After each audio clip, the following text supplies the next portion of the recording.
Hello বন্ধুরা, আসসালামু আলাইকুম। আবারও চলে আসলাম আর একটা অসহায় মায়ের গল্প নিয়ে।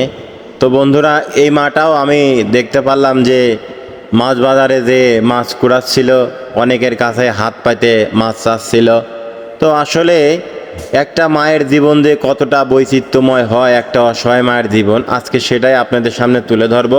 তো ভিডিওটি ভালো লাগলে অবশ্যই আপনারা শেয়ার এবং লাইক কমেন্ট করবেন। এগুলো খটেছেন এই জায়গায়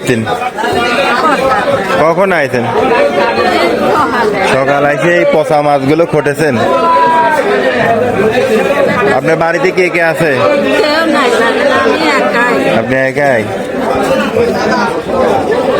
ঠিক আছে। তো মাটা দেখতেছিলাম যে ময়লা ড্রেনের মাঝেও সে হলো মাছ খুঁজতেছে, যে কোনো পচা মাছ যদি আড়তলারা ফেলে দেয় সেই মাছটা সে নিয়ে খাবে।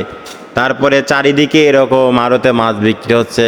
আমি দেখতেছি যে মাটা উকি মারে দেখতেছে, আসলে কেউ তাকে একটা মাছ আসলে দেয় নাই। শুধু ওইভাবে তাকে তার চোখের চাউনি দেশে তাকা দেখতেছে। বিভিন্ন প্রকারের মাছ বিক্রি হচ্ছে আড়তে, একের পর এক মাছ আসতেছে আড়তে বিক্রি হচ্ছে। সে প্রত্যেকটি জায়গায় যা দেখতেছে, হয়তো যেখানে একটু ছোট মাছ, ক্ষুদ্র মাছ হয়তো নষ্ট হয়ে গেছে, পড়ে গেছে, সে মাছটা হলো আড়তলারা তুলতেছে না, সেই মাছটা সে খুঁটে তার ব্যাগের পলিথিনের মধ্যে রাখতেছে। তো আমি অনেকক্ষণ ধরেই এটা ফলো করতেছিলাম, আমার খুবই খারাপ লাগতেছিল। তো মাটা অনেক জায়গায় মানে গেল মাছ দেখার জন্য বা মাছ খুঁটার জন্য। আমি তার পিছেই ছিলাম।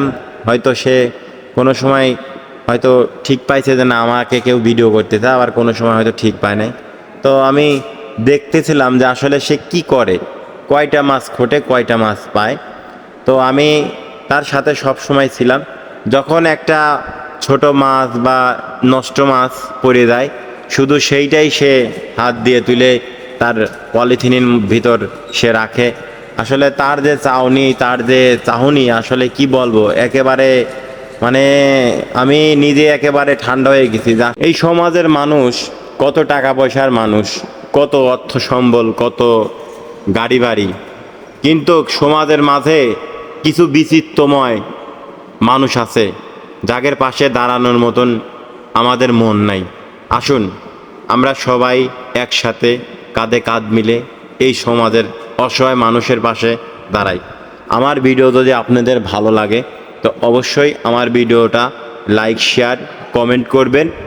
আমি যতটুকু পারলাম আমার নিজ থেকে আমি এই অসহায় মাকে সহযোগিতা করলাম। সামান্য অর্থ দিয়ে আমি তাকে 2টা মাছ কিনে দিলাম। আসলে আমি খুবই গরিব মানুষ, ছোট্ট একটা ব্যবসা আছে, তার মাছ থেকে কিছু হাত খরচের টাকা বাঁচায়া আমি এই কাজগুলো করি। আসুন আজ থেকে আমরা সবাই একসাথে কাঁধে কাঁধ মিলে এই সুন্দর সমাজটাকে সুন্দরভাবে, সমাজের যারা প্রতিবন্ধী, অসহায়, বৃদ্ধা, মানে এই ধরনের যত মানুষ আছে, ছিন্নমূল মানুষ, আসুন সবাই আমরা তাদের পাশে গিয়ে দাঁড়াই। তাহলে এই মানুষগুলো খুশি হবে এবং পরকালে আমরা আল্লাহর কাছে বলবো, আল্লাহ তুমি আমাদের সৃষ্টি করে তোমার দিনের কাজের জন্য পাঠাইছিলে। আল্লাহ আমরা পাপী বান্দা, আমরা যতটুকু পারছি আল্লাহ চেষ্টা করেছে আল্লাহ মানুষের পাশে দাঁড়ানোর। তো আর কিছু বলবো না। সবাই ভালো থাকবেন, সুন্দর থাকবেন, সুস্থ থাকবেন। শিপন ভাই পাংশা, অবশ্যই এই পেজে একটা ফলো দেবেন এবং ভিডিওটি ভালো লাগলেই লাইক, শেয়ার, কমেন্ট করবেন। আসসালামু আলাইকুম।